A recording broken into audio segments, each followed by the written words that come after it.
most people's concern, and I'm sure you share this, is about violent crime, people dying of knife wounds, the rest of it, appalling. So it just does seem that when people make it quite clear that they're not just going to be protesting, but they're actually going to be setting up shop all over the city. We had a run-through of it. I know you've answered my question on that. We had a run-through of it. It happened again, shorter time.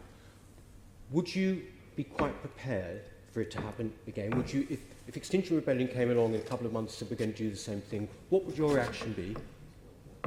So they will get, if they are to come, they will get a very professional and proactive and positive response. Now, clearly, we have to act within the law.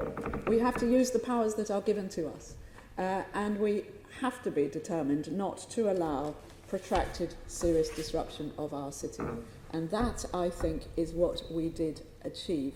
However, this is large numbers of people, as you know, not posing a violent threat in the main, some of them doing reckless and stupid things, but nevertheless the vast majority simply setting up shop, really, as you say, on the street. We have to work within the law. That is why we are talking to the Home Office about whether there could be any other law that might assist us in our powers, that would make us tactically faster and able to shift the disruptions or stop the disruptions more effectively. But if you look at the challenges that we were faced with, I believe we were extremely effective. And we had colleagues from around the country coming down with our mutual aids. We had superintendents from around the country who are public order policing people, and they were astonished at what we achieved. Thank you for your answer. I'm very pleased that you're pleased. I would say that for many Londoners there was a sense of utter frustration at the way in which this was just simply allowed to pan out on 2 occasions. All I would say is that next time you say they're going to get a very positive response. Protest is obviously part of our very culture.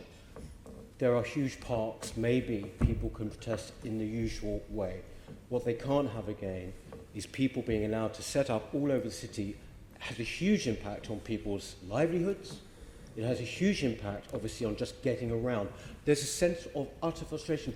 Why is this being allowed to happen again, right in the centre of London?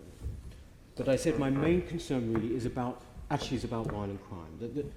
It is, I thought, from your point of view, you have got to be absolutely giving total leadership on that front. And basically, this is a priority that is way down the list.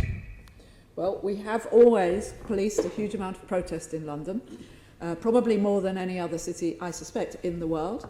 I have very good commanders, I have very skilled people. We do that. You'll be aware, we had, as I said, the state opening of Parliament during that protest, and it went without a hitch thanks to the good policing and the extraordinary amount of effort we had to put in. We then had a 1 million, perhaps, I don't know, number of people in the street on the Saturday afterwards, policed without a hitch. We police protest, and we will do it as to the best of our ability always. Last weekend we had a very contentious protest involving Kashmiri protest, where we imposed conditions, and they were not in the end able to assemble outside the High Commission. We are doing this kind of thing every other day of the week, and we will continue to do it as best we possibly can. But the particular challenges that are posed by people who are not violent but are engaging in what they regard as civil disobedience but does result in serious disruption is a very difficult challenge for any police service. Commissioner, I'm sorry, I do have to put this point.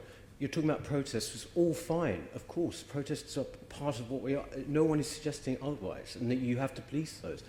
But this was a case where people actually, their intention expressed was to stop certain parts of London. So I can see I'm not going to persuade you. I would love to talk to you about this more outside. I absolutely agree that when you look at the stated cases, you look at the European Court's stance on this, free expression or freedom to assemble, it all has to be reasonable, and it has to not cause serious disruption.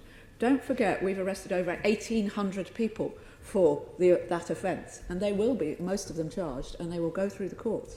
So I don't want to allow people to think that we were anything other than very, very positive. Thank you, Commissioner.